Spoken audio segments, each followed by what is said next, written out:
being an athlete and the relationship with my own kids is an interesting one. And I'd like to hear what they would say about me being an athlete, because What would they say?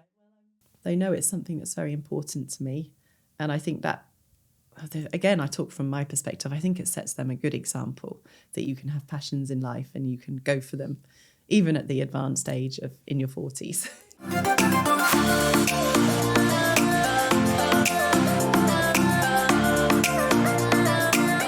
Welcome back to the Juggleverse. A heartfelt thank to everyone who has been following the podcast, and an extra special shout out to those who took the time to comment, share, and engage with previous episodes. Your support and feedback mean the world and truly help build this vibrant, supportive community of jugglers balancing life's many roles. Today, we are excited to welcome Susie to the studio. Susie is a remarkable mom to Katie and Ben, a Year 5 teacher at an international school, and a passionate triathlete who has beautifully blended family life, career, and personal well-being into an inspiring journey. In recent years, she has realized that looking after herself is just as important as caring for her family and career. A lesson that shines through in how she balances motherhood, teaching, and triathlon training. From her roots in Jersey Channel Islands to embracing a new life in Singapore, Susie's story is one of transformation, juggling commitments, and finding joy in both the chaos and the quiet moments. Get ready to meet a guest whose energy, humor, and big-hearted approach reminds us all that balance isn't about perfection. It's about celebrating every messy, meaningful moment along the way.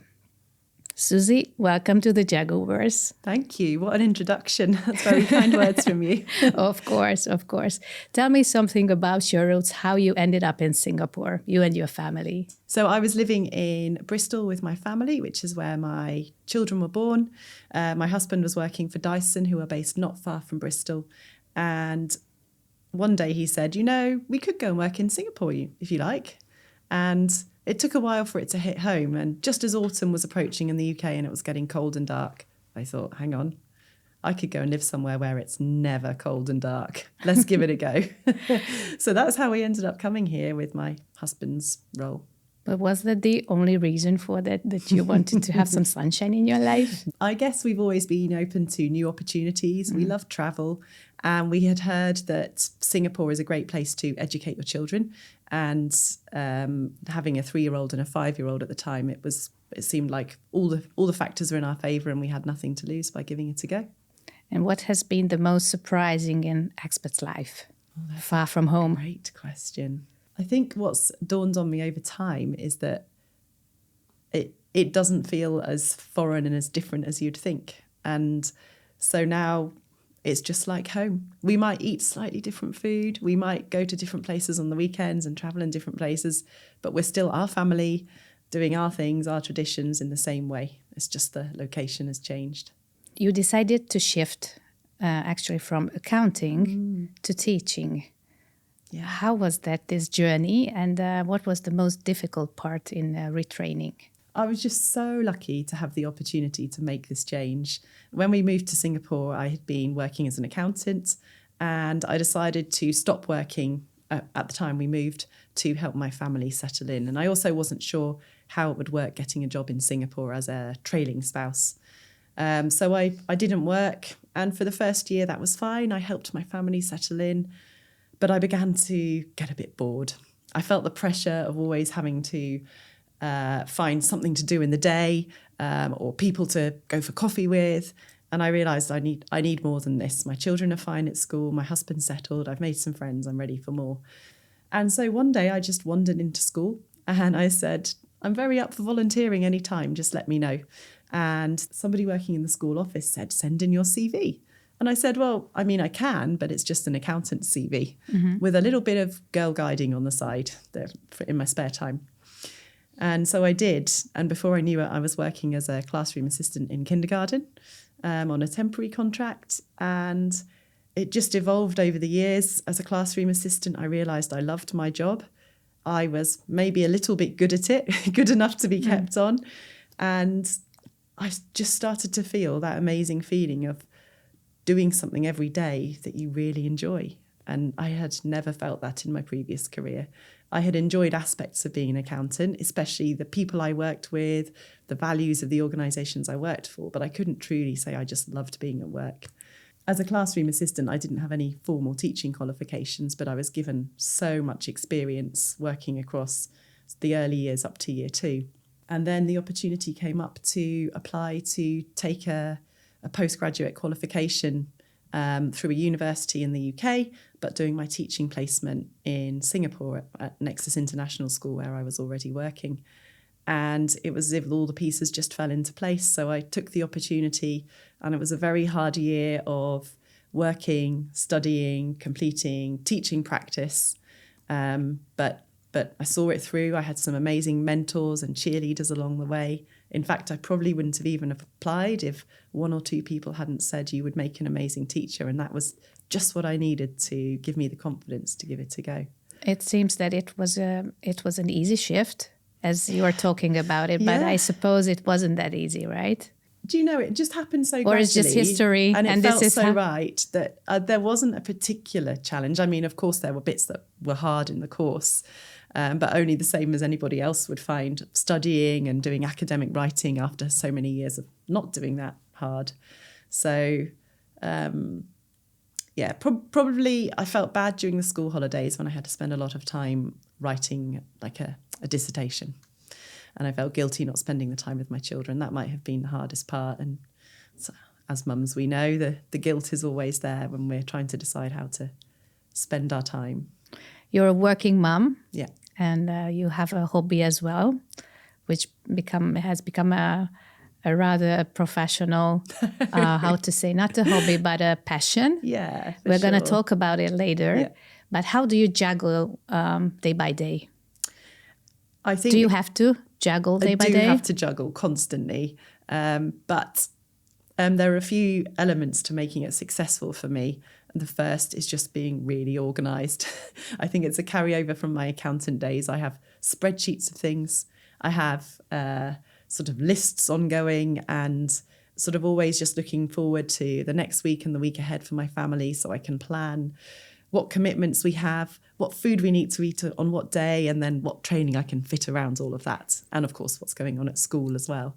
So yeah, being really organised is definitely one of them.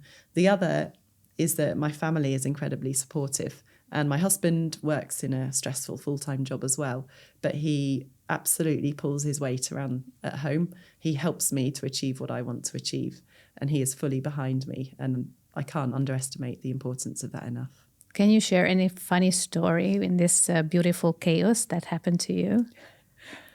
I'm trying to think what I might have written down. Can you remember? That was maybe you wrote about a story that happened in a car, maybe, that you were listening to some podcast, maybe. Yes. How was that story? So we were piling off somewhere to go in the car as a family. I happened to have my 80-year-old father-in-law staying and his partner as well. So in the car with my husband, my kids and the senior generation. The last time I'd been in the car, I was alone and I was listening to a podcast. I think it was something to do with the relationships, something that I would only listen to on my own. And this particular episode of the podcast doesn't reflect my general listening, but it was perhaps of a more intimate nature. And so I'd listened to the podcast, great, switched the car off, gone upstairs. When we got back in the car as a family, all belted in, started the car, of course, the podcast came straight back on, full of language that I didn't want my older generation or the younger generation to hear, or even my husband, to be honest. And it's amazing how long it feels like it takes to press pause on that thing. And then I realised even the title flashing up on the console in the middle of the car looked a bit unexpected for the rest of the family, and just trying to make it go away. But I mean, we all laughed about it afterwards. My children didn't even notice, and I doubt my father-in-law did, to be honest. It gave me and my husband a chance to have a good conversation about what I was listening to and why. Yeah, embarrassing stories that happens to all of us, right? Yeah. It's funny though, as you get older, I find things less, mortifying, and I find they're just an opportunity to laugh. Yeah, exactly. I get less embarrassed by them. In my intro, I introduced you as a passionate triathlete as well. Yeah. How did this journey start and when? And how did you end up actually in this sport? Do you have any sport background from your childhood? Not really. And it would be a surprise to any of my PE teachers from primary or secondary school to hear that I was performing at any kind of level in any kind of sport. I've always enjoyed sport, and I've always enjoyed giving it a go. And my effort grades always reflected that I tried, and I was up for trying anything, but I just wasn't very good at much sport. So although I might have played on the girls' football team for a bit, it was more just for the experience. So yeah, I went down the more musical route at school. But just as a sort of a young adult, once I left university, I got a little bit into running. I tried some half marathons and things like that, inspired mostly by my husband, who I'd already met at that stage, and he was a bigger runner than me and got me into it. But I still wouldn't have called myself any form of athlete. I was just someone who went running occasionally. And then I had my children, and obviously did a little bit of exercise where I could here and there. But I began to realise that people were encouraging me to go out for a run and leave the baby at home because it was good for me to have time out. And really quickly it became, this is a good excuse for me to go and do something else, have some time away from the baby, as lovely as she is. It's exhausting. And I can do something positive for myself as well and feel like I've achieved something else in the day. So I already had a little bit of that running habit when we moved to Singapore when the kids were 3 and 5. Just before we left, my husband had done a couple of trial triathlons in the UK.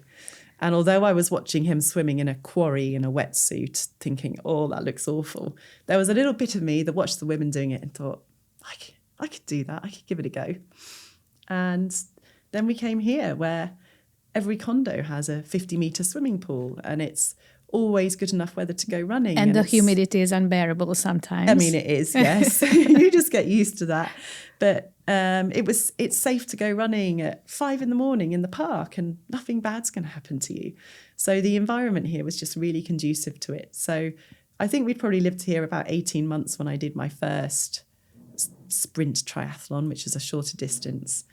And I think I probably came third or something. And I was like, whoa, here's something That's an achievement. I can do. Wow. And alongside the entry to that triathlon was an invitation to join a training session with the company that organises the triathlon and also has a sort of a training arm as well. So I started going along to swim sessions, and I just thought they were great fun because ever since I was a kid, I hadn't been to something where you're told what to do and you're there in the pool with friends and you do it and you really enjoy it and then you're done. And I just thought this is brilliant. We made more friends. My husband joined.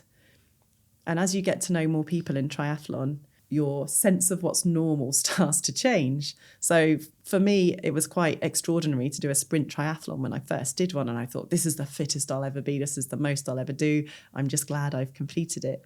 But then I met people who had maybe done an Olympic distance triathlon, which takes more like 2.5 hours. And I thought maybe I could aim for that. And then, of course, I met all the people who were doing half Ironman triathlons and decided to work towards doing one of those. So that was sort of how my journey evolved. How has sport changed your life? I mean, mentally, physically, of course, it's inevitable that probably changed your body, even after giving birth to your kids. Yeah. But how did it change you mentally? It has definitely taught me to be comfortable with being uncomfortable. That feeling of sweating constantly in Singapore or just always pushing yourself that bit more. It's taught me that I can do things like that and I can do hard things. Just this morning, I was squeezing in a set on the bike before work, and it was really, really hard. But you develop a mental technique of how you're going to get through these hard things. And it might just be, well, I know I can do this for 2 more minutes, so let's focus on the 2 more minutes. And then after that, I'll see if I can do it for 2 more minutes. And the sense of achievement when you finish the session and did everything you hoped to is just, I start the day having achieved something I wasn't sure I could before I've even interacted with my family or gone to school yet. And it just helps me to feel a balance in life and some achievements for myself that aren't related to my family or career. It's incredible. But can you use these tricks in everyday life as well? I believe so, yes. Yeah. Would you share us an example? For example, thinking at work, tasks that are really large for teachers, we have to write reports.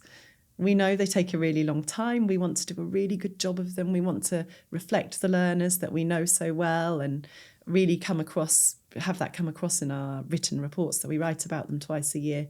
But it's a big old job. But I know you just have to get started, just like in a training session. And then you just chip away. And I know that I can't train for a half Ironman in a week. In the same way I know I can't I can't write my reports in a week. But I know if I just chip away consistently, I will get it done.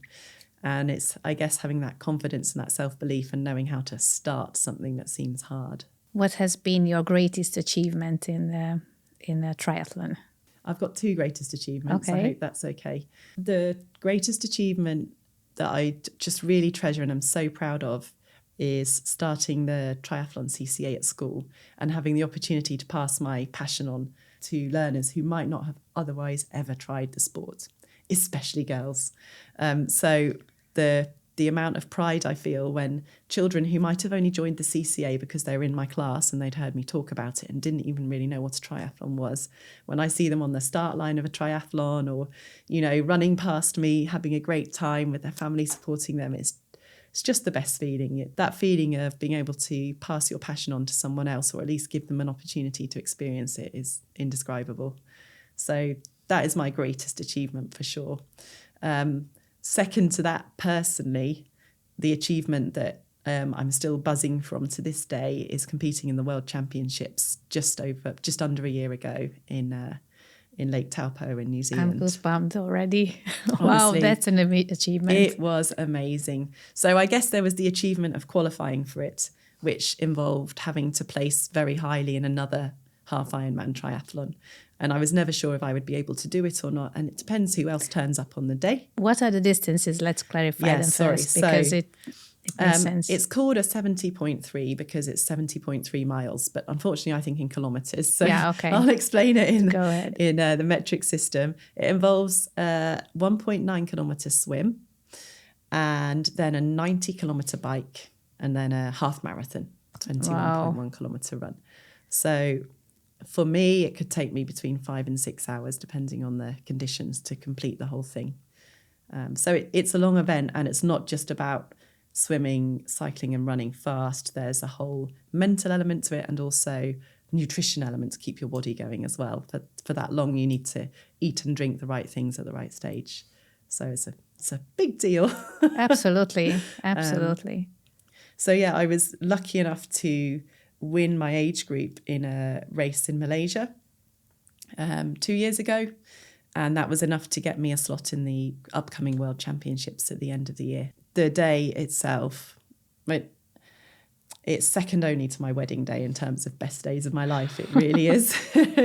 I think just being around all these other amazing women from all over the world, there was a real sense of celebration. There were lots of opportunities to get to know the other athletes who were there.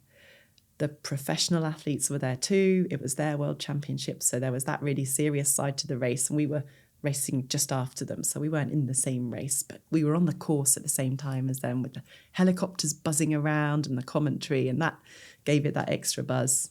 The crowds were amazing. The support we got from people standing in their gardens, waving hoses at us, because for New Zealand, it was a hot day. So they were trying to cool us down. People playing music outside their houses, and just the claps and cheers along the way were incredible. But I think the way it parallels with our wedding day is the support I felt from everybody I know. So people from school said they were going to watch it on TV, and others were tracking me on the tracker, and people were calling me from the staff room to wish me luck the day before. And it was just that feeling of, wow, everyone's got me here. I can't ask for more than this. And can you explain the feeling you felt when you reached the finish line? Mostly amazed, because they had a person at the finish line waiting for every finisher to basically give them a big hug. Wow. Ask them how they were. And then, of course, the minute someone asks you how you are and you're emotional, you just start crying. And I cried and I cried for quite a while. And it wasn't sadness, it wasn't happiness, it was just emotion coming out, that I'd had this amazing experience. And this person sort of chaperones you into the finisher's tent, gets you whatever you need to eat or drink, and doesn't leave you till they know that you're fine and you're going to be able to walk out the other end. So even that in itself, I'd never experienced before in a triathlon. And the day after, I was just a bit sad that it was over. Oh, okay. Which is different to other triathlons where you're thinking, oh, that was hard. Now I've got to recover and get back to normal life again. This time I was just sort of in awe of the day I'd had and the experience I'd had.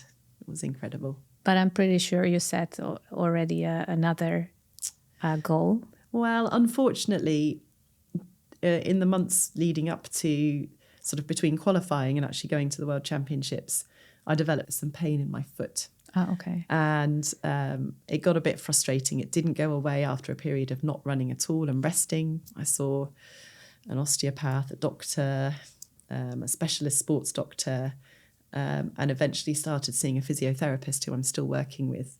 And it turned out it was plantar fasciitis, which is caused by repetitive strain and not having strong enough muscles in my legs and my glutes to kind of sustain that strain. So it puts a lot of pressure on a certain fascia that joins your calf to your foot.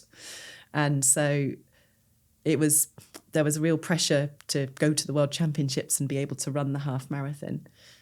And I ended up having a steroid injection in my foot. I felt a bit like a professional footballer, just to alleviate the pain so that I could compete. And then since then, I've really had to strip my running back to nearly zero and build it up very, very gradually. So I had signed up for some short events at the start of this year and I wasn't able to compete in some of them. But in 2 weeks' time, I'll be competing in an Olympic distance triathlon, which will be the longest one for me this year. And I'm just really excited to be back competing again. Oh, good luck for that. Thank you. Where will it be? Where? Where? In Bintan. Oh, in Bintan. Yeah, so not too far from here. I'm hoping the sea might be a bit clearer than it is when you swim in the sea here, and it should just be a lovely weekend away. Who helps you in this sport journey in triathlon? You mentioned that your husband is also doing the same sport. Yeah, it really is him that helps me because he completely understands what I'm doing and why I do it. So there's no resentment about me leaving the house to go for a run because he knows he needs to do the same the next day. It's a bit of a juggle for us. We don't have a helper. We don't have anyone to look after our kids. So we can never enter the same triathlon because then there'd be no one to look after our kids. So we tend to take it in turns with our triathlons. But even that is lovely because I get to support him. He gets to support me. So yeah, I'm incredibly lucky to have a partner who enjoys the same passion as me.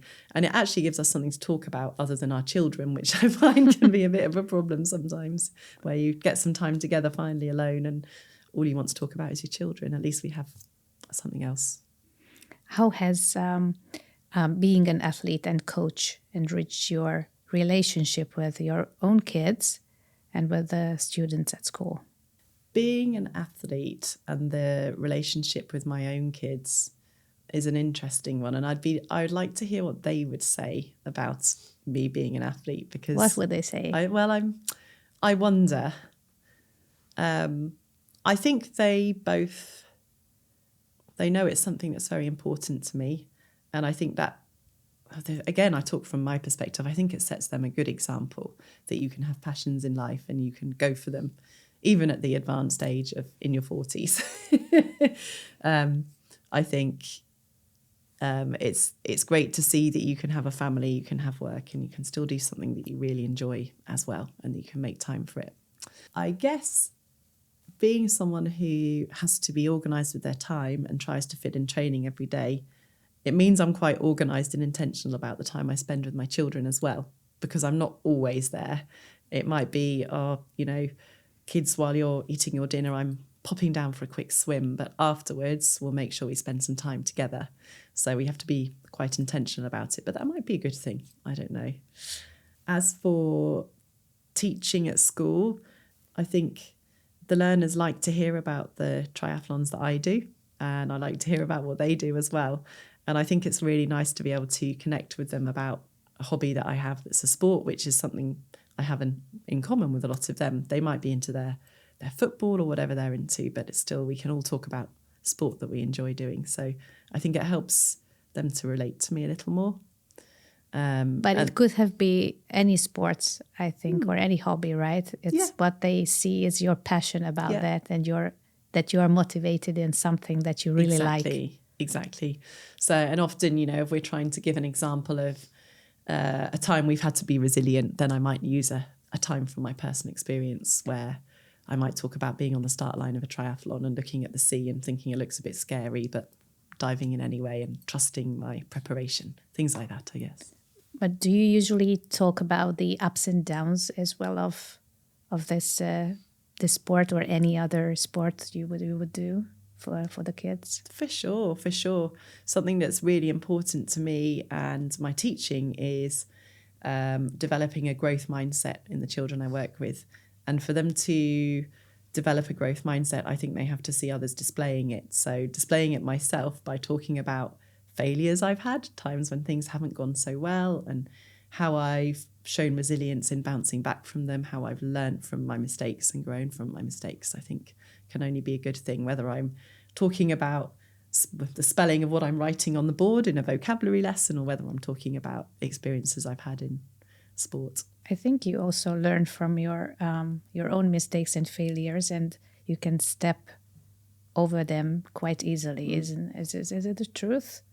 I think so, yeah. I think perhaps learning a sport later in life, it's good to carry on learning whatever age and stage you are. And perhaps now I'm learning that I can embrace the mistakes and step over them, and they're not the end of the world, and they're just part of a journey and part of a process.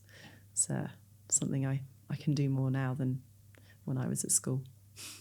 Do you have any advice or takeover for those mums who are just considering about starting something new in their life, maybe in their 30s or in their 40s? Is it worth starting anything new in that age? Yeah, for sure. With family? Yeah. Don't be afraid to give it a go. You have space in your life to do more than you think.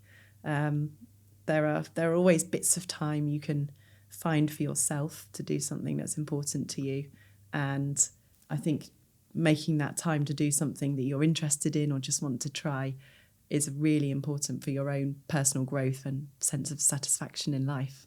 Yeah, and just to have that balance in life. I'm really lucky that I can, and I hope other people can find their way too. It might not look like mine does, but to have something you're passionate about, hopefully have some support from your family to pursue it. I think it makes me a more balanced person, so that when I come to work, I'm fully focused on work. When I come to family, I'm fully focused on family. Yeah. Do you have to say no to anything? Because as I'm listening to you, it looks to me that you have more than 24 hours a day. Maybe I say no to having lie-ins at the weekend. Okay. It's pretty common that our whole family is up pretty early nearly every day of the week, but that's fine. It's our routine. It's what we're used to. It's our body clock. I find it a little hard sometimes when I want to do other things like socializing in the evenings with friends. And I might even say to myself, I don't have to do training tomorrow. But it's just so ingrained in me to get up early and get out that I invariably do end up doing it. And I get tired, or I let the worry of that perhaps make me leave a little earlier than I'd have liked to, go home, get into bed earlier than I'd have liked to. So it's probably made me a bit more boring and sensible in some ways. But I think I get to do most things I would like to do. Predictability. It's not being bored and boring, right? It's predictability. That's right. Predictability and routine. Feeling that need to stick to the routine. If you get up late in a day, maybe then you're quite tired. You don't eat the breakfast you normally would because you're not really thinking straight. You get to school, and you've not done anything for yourself in the day. So I guess there's always that thing in my mind. If I've done something first thing for me, no one can take that from me, no matter how my day goes. Is there any practical thing, a book, a podcast, or a song that motivates you? In general, podcasts are my go-to. A lot of my training is done on my own, whether it's swimming, biking, or running. And I have headphones that work for any of those three scenarios. And it's often the little extra thing that I need to get me out the door. So I'll always plan what I'm going to do the day before. So tonight I'll be planning tomorrow evening's swim session. And one of the things I'll do is write out the swim set that I plan to do and get my swimming clothes out. But the thing I'll do to help build excitement is have a browse of my favourite podcasts and make sure I've got one downloaded and ready to go. So really, when I'm at home tomorrow, I've just cooked dinner for the kids and I'm going, oh, can I be bothered to go to the pool? I'm really thinking, no, I really want to hear this podcast, and off I go. I listen to a real variety of podcasts, from following professional triathletes to parenting podcasts to some comedy podcasts, which causes a problem in the swimming pool. If there's anything too funny, you end up swallowing water if you try and laugh. But podcasts in general have been great for me. I do sometimes listen to music, but for some reason it's the podcast that I can just really enjoy listening to as I'm doing any of the three disciplines. Is there any mantra for you, especially at the beginning of a big race, for example? Or maybe you might use it in everyday life when there's a stressful situation, even at school, at your workplace. It's something that I work on with the learners quite often, and it's a phrase we have called "be the pond." Oh. So we're a pond. Our pond is full of fish that are different emotions, and sometimes it might be the angry fish that's swimming around. Sometimes it might be the happy fish. Sometimes it might be the really nervous fish. But as long as we stay as the pond and we acknowledge those emotions, and we see it's just a part of who we are and it's not us right now, then you're able to take that step back and evaluate the emotions you're feeling and take it from there. So be the pond is a mantra I say to the learners quite often, and it's something I also say to myself. Have you received a small act of kindness for someone in your community that made a lasting impact in your life? People are kind to me all the time. I can't Really? think of a particular one that sticks out, but whether it's just going the extra mile to help me with something that's happened at school that maybe shouldn't fall onto their shoulders, but they do it anyway. But maybe it's a mirror, no? That what they see, you see in them. Possibly. I don't know. But I see kindness all the time. People are constantly kind, whether they're bringing in some snacks to share with the team to brighten your day, whether they're, picking up some stuff on the floor that they see in your classroom, putting it away. I'm always grateful for that. So yeah, there's kindness everywhere. And it's something I really like to help the children I work with to notice as well. It's too easy to feel like the world's on top of you. But if you look around, people are being kind all the time. Looking ahead, what are your hopes for your children and for your students as they watch your journey, even in private life, even in your sport life, unfold? My hope is that they will find their thing, whatever their thing is. My daughter's made it very clear she's not at all interested in triathlon. Okay. And that's absolutely fine. And it must be really annoying being in a family where your mum, your dad and your brother are really into a sport and you're not. But I don't want her to be into triathlon. I want her to be what she wants to be into. So as long as I can see her pursuing and enjoying a passion, it's not about achievement, but it's about giving it a go, not giving up when it gets hard, and hopefully finding some joy from it, then that's what I want. Same for my son, who has decided he'd like to be a triathlete. He's already experienced some bumps on his road to competing at a level he would like. But again, it's not important to me whether he wins a triathlon or not.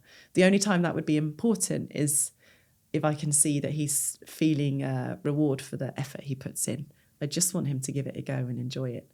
And the minute that something's not enjoyable, even after, you've tried and you've tried, then I'm happy to support them in not following that passion and doing something else. Life's too short to pursue things that aren't enjoyable to us in some way. Well, that's a good takeaway, absolutely, for everyone. My last question is, what's your next challenge in your life? You mentioned that you're going to have a competition very soon, but this is your sport life. But let's talk about your private life. What's your next challenge? Oh, such a great question. I think the next thing coming up on the radar for us as parents is our children transitioning from being children in primary school to teenagers in secondary school. And we're already getting a taste of that from my daughter, who's just about to turn 13. And I can see, yes, they don't need me as much in a physical way or doing things for them, but there are many other challenges ahead for us in terms of how we raise our children with the values that we want them to have in a world that is so vastly different from the one we grew up in. How we help them to choose careers that probably haven't even been invented yet because the jobs don't exist yet because the world will have changed so much. That is a big challenge and not one I can prepare for as easily as a triathlon, but one that's definitely on our minds. But I suppose your work assists you in that, or might assist you in that, because you can see other children as well growing up. For sure. And I have amazing colleagues who have, lots of experience in working with children of different ages. And it's great to have those colleagues, some of whom are also parents, to bounce ideas off, not just professionally, but personally as well. So it's a really supportive environment for that. Thank you so much for the conversation, Susie. I'm so glad that you could make it to be here. Yeah, no, thank you for having me. It's been lovely. Thanks. Thank you so much for listening to this episode of the Juggleverse. Susie's journey reminds us all of the power of embracing change, carving out of time for ourselves, and sharing laughter along the way. If this conversation resonated, please consider liking, subscribing, and sharing your own stories or questions in the comments. Your participation helps build a warm, encouraging community where we all learn and grow together. Until next time, keep laughing, keep juggling, and keep shining brightly. Remember, you are never alone on this journey.